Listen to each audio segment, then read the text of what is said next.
In today's video, I'm going to teach you how to download a shared Google Photos album.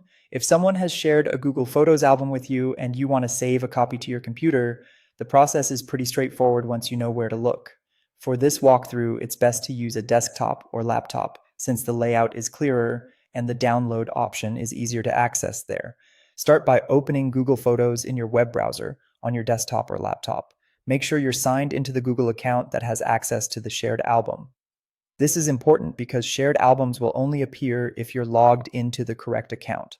Once you're inside Google Photos, go to Collections and then select Albums. This section is where Google Photos organizes the albums connected to your account, including the ones you've created and the ones others have shared with you. If your screen looks a little different, don't worry.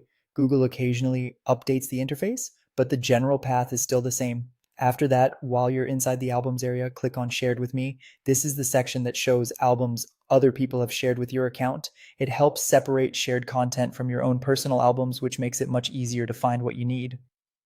Next, select the shared album you want to download.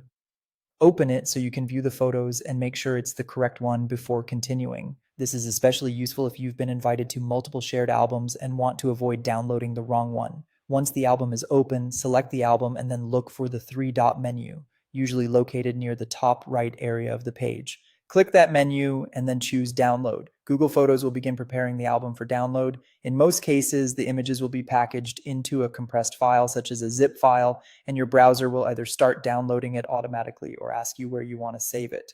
Depending on the size of the album and your internet speed, this may take a little time, so give it a moment if nothing happens right away. After the download finishes, you can open the file from your computer's Downloads folder and extract it if needed, and that's it. That's how to download a shared Google Photos album using Google Photos on a desktop or laptop.